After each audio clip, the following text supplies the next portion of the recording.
Case FIA ने जो है वो शेयर किया है वो जनाब क्या है कि 9 अफराद को ऑफलोड किया गया है।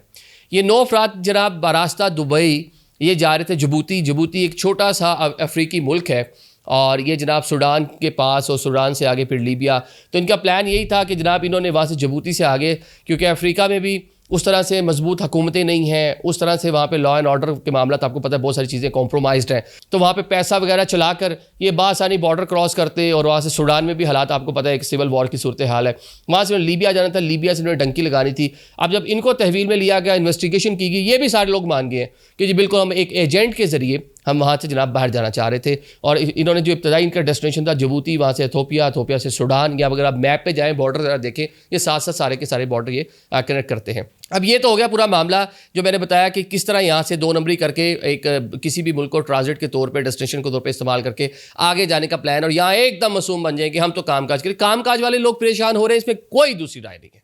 मैं मान रहा हूँ। लेकिन जब इनको पकड़ना है तो जिस तरह एक नाका लगता है किसी भी चौक पर,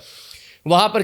कोई इतलात है कि इस तरह का कोई इलीगल बंदा कोई ड्रग्स लेके जा रहा है या किसी को कोई किडनैप करके जा रहा है, कोई इलीगल एक्टिविटी में मुलविस बंदा वहाँ से जा रहा है, तो वहाँ पे जो नाका लगता है पकड़ना एक बंदे को होता है, लेकिन कोई 300 गाड़ी चेक हो रही होती है। तो 300 लोग जो बाकी होते हैं उनको मुश्किलात तो डेफिनेटली होती हैं, वो आप भी हो सकते हैं, मैं भी हो सकता हूँ, लेकिन उस एक